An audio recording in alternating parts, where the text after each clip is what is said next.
İnşallah sizin çocuklarınız da böyle İnşallah, inşallah. Ben aradım sizin telefonun resmen ben. Abla gözün aydın abla. Allah razı olsun. Teşekkür ederim. İnşallah benim yaşadığım büyüklükte yaşayacağım. Tamam. Kaç gündür? 20 gündür. Bu kısmı. Ne zaman geldiniz? 2 gün önce. Nasıl oldu gelişinizi anlatır mısınız? Valla şap bilmiyorum da bir konuşalım. Neredeydiniz? Bir evdeyiz. Ama bir şey olmayacak. Hangi şehirdeydiniz? Hangi şehirde? Nasıl gittiniz? Biraz anlatır mısınız? Ne yaptınız? Nasıl gittiniz? Kaç gün kaldınız?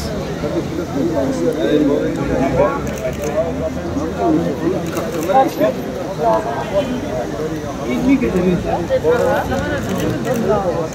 Ben şu an çok mutluyum. Ben sadece barış istiyorum. Bu anneler ağlamasın. Gerçekten yeter.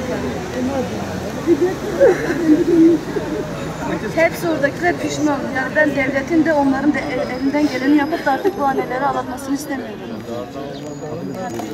Peki, teşekkür ederim. Siz ne söyleyeceksiniz? Bize hiç söyleyeceğim şimdi. Biz sadece mutluyuz. Annelerimize buradan sesleniyorum. Bu eylemlerini devam ederseler inanıyorum ki onlar da benim bu yaşadığım duyguyu yaşayacaklar. Buradan Sayın Başbakanımıza, bütün yetkililere sesleniyorum. Barışı istiyoruz.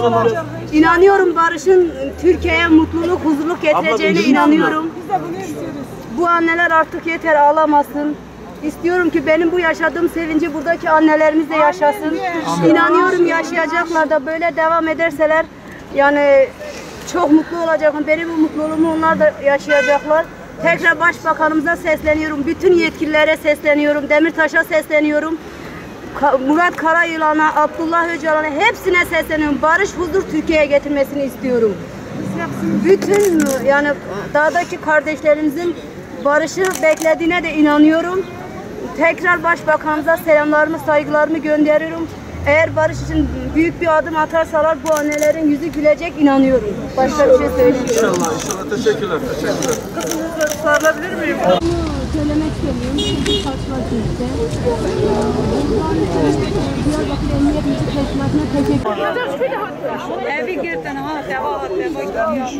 Hava ne kadar yapıyorsun?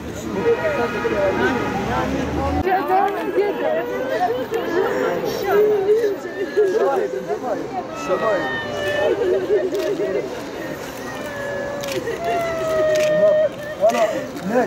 İnşallah kumara. Diyarbakırlıyım ne?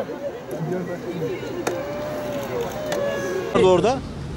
Bilmiyorum onlar hakkında bir Peki onlar neler düşünüyorlar? Onların görüşleri neler? Ya herkes oradaki herkes biliyorum ki büyük bir pişmanlık içinde ama inip de hani anlatılanlara göre büyük tepkiler. Pişmanlar zaten kaçırılmadınız mı? Neye pişmanlar? Ya Arkadaşlar bizim uçak kalkacağız. Peki son bir şey soracağım. Şimdi siz burada olan eylemler haberdar mıydınız o sırada? Yok bilmiyorduk. Peki nasıl haberiniz oldu? Ben geldikten sonra haberim oldu. Abi bize lütfen, müsaade bizim biz uçağımız daha kalkıyor, gitmek gitmek üzereyiz. Ben sadece barış istiyorum. Kaçar gibi abi.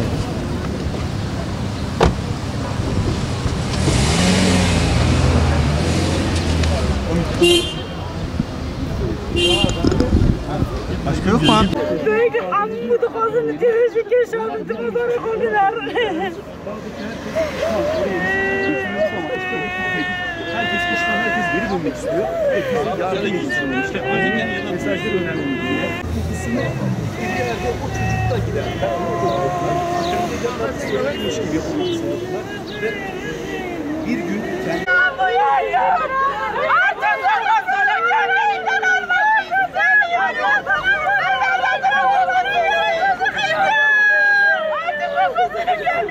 İstemiyoruz çocuklarımızın ölsünü.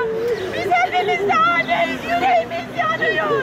Artık dayanacak gücümüz kalmadı. Biz evde gelirsin çocuğumuz gelmeden yaşamak bize haramdı. Artık evimizde huzur kalmadı, hiçbir şey kalmadı. Çocuğumuzu versinler, Allah rızası için. Biz herkese sesleniyoruz. Yetkililere, Sayın Başbakan'a, Cumhurbaşkanı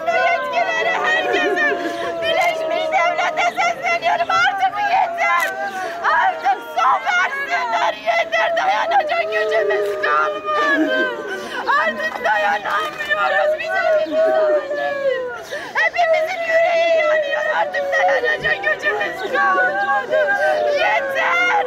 Yeter! Son verin Allah rızası için. Ben yetkilileri herkesin ayağına kalkıyorum. Yeter! Dayanacak gücümüz kalmadı. Ben artık bu gömleği almak istemiyorum. Bu Vedat'ın gömleğidir. Yeter! Yeter! Yeter! Yeter! Yeter çocuğumu versinler. Artık dayanamıyorum. Yeter. Yeter. Ben arabanın altına da atarım. Ben kendim arabanın altına atarım. Hayır ben çocuğumu. Tamam sakin tamam. Tamam sizin vicdanı yok mu ya? O kadar da şey etmeyin ya. Arkadaşlar biz yaptıkça daha çok Tamam. oluyor yani.